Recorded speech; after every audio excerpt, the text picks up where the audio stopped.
factor. You learned in the first section of this chapter to bring the ball from your shot pocket to your hip. Then, in a separate movement, you learned to time your step and dribble together. The purpose of this section is to blend those two steps into one aggressive, momentum-gaining motion. Your feet cannot move any quicker than you can move the ball from your shot pocket or the top of your shot fake into the first dribble. To visualize this, think about painting the letter C with the ball. When you circle tight and use a violent rip into your first dribble, it will help shift your center of gravity and get you quickly into your first step. This is the very definition of being ball quick. Now, when you blend this small circle movement of the ball with a head and shoulder fake, you get the best of both worlds. A more effective fake in one direction combined with a more explosive drive in the other direction. In a similar manner, the ball can be used to gain momentum when you're sweeping the floor and using the ball to punch your way past the defender. But I'll cover this in Chapter 4 when we look at how to handle extreme defensive pressure. To V or not to V? That is the question. The answer is that the shortest distance between 2 points is a straight line. And so choosing a straight line instead of a longer, curved line is the quickest way to get where you want to go.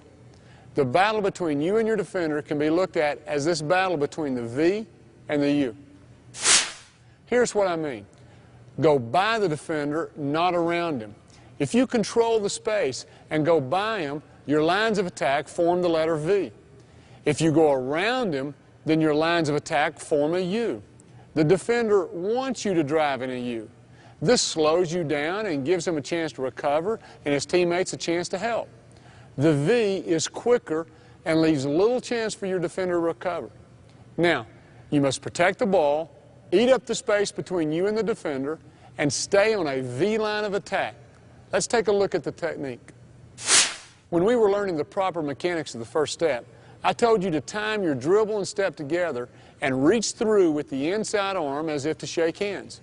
Shooting the inside arm past your defender is another way to use your arms like a sprinter. It helps to shift your weight and momentum and assist the explosion. Watch it being done going right with an open step and a cross step. Now, going left, open step and cross step.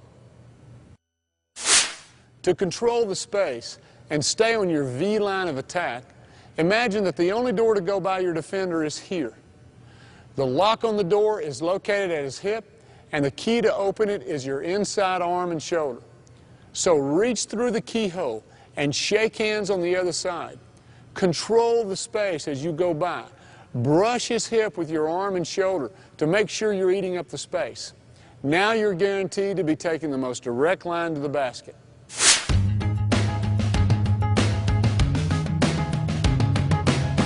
The emphasis in Phase 1 is proper mechanics. Protect the ball by ripping it to your hip and eliminate the travel call by timing the dribble and the first step together. We're also going to train both feet as pivot feet with the ability to open or cross step with either foot. First, the left foot as your pivot foot. Ready? Right hip, open. Left hip, cross. Now the right foot is your pivot foot. Ready? Right hip, cross. Left hip, open. Add the shot fake. Left foot, pivot foot, shot fake, right hip, open. Shot fake, left hip, cross. The emphasis in Phase 2 is moving these pieces into one smooth motion without eliciting a traveling call from the officials. We're not looking for speed and explosion yet, just a coordinated, natural motion that keeps the ball tight and the player balanced. Left foot, pivot foot. Open, cross. Right foot, pivot foot. Cross, open. Now, let's add the shot fake and alternate going right and left on my command. I'm looking for a slow shot fake up, then back down to your hip and into your first dribble with one smooth motion. Take your time. Shot fake. Shot fake. It's time to pack some dynamite into your game. The emphasis in Phase 3 is speed and explosion. I'm looking for you to circle the ball tight in the letter C and rip the ball into your first dribble. Choose either foot as a pivot foot and alternate going right, then left on my command. Go. Go. Now, let's add the shot fake to it. Remember, slow shot fake, but quick rip. Go. Go. To incorporate all the explosion techniques from this chapter, use a dummy defender and someone to shake hands behind the defender. On either side of the defender are cones to keep your lines of attack tight, to V the defender. The emphasis in Phase 4 is to put it all together. Circle tight and use the ball for momentum. Recruit the glutes with the right mechanics, and V the defender with a handshake. You can always replace the dummy defender with a chair, and you can even train by yourself by shaking hands with a second chair. Now that you've learned proper technique, let's see how you can build these habits into your game, step by step, starting from the beginning.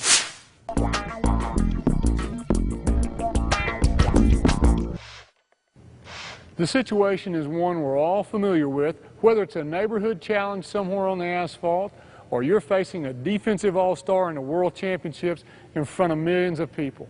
You're on the perimeter, you still have your dribble, the defense has established their position, and you need to score one-on-one.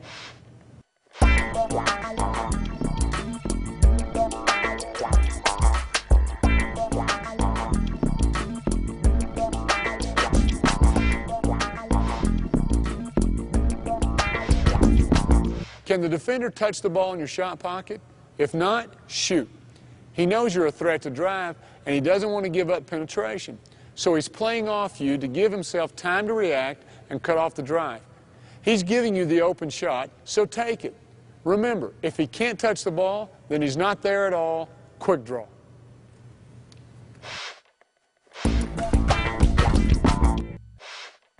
If the defender is too close for you to shoot, then drive. Don't shot fake. There's no need. Just drive. Now, this spacing is a judgment call that comes with experience. But let me give you a clear-cut read. If the defender dares to stick his hand in your shot pocket, then drive. Circle tight under his hand and rip to your hip, straight into your first step by him. But which way? Right or left? A common approach is to read his feet and attack the lead foot. What does that mean? If he leads with his left foot, then attack that foot by driving right. And if he leads with his right foot, then drive left. Why? Because if you drive toward his back foot, then he simply step slides with you.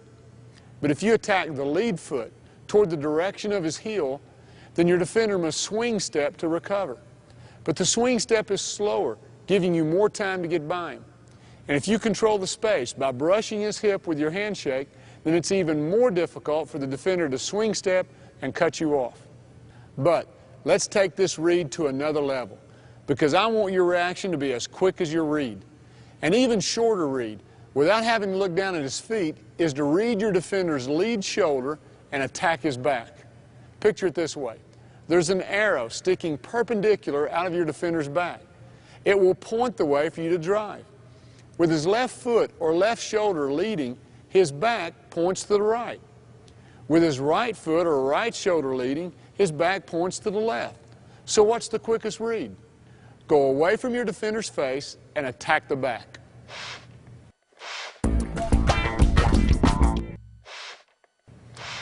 Okay, so if there's space to shoot, quick draw. And if his hand is in your shot pocket, drive. But what if your defender's found a middle distance that keeps you from being able to make a clear read?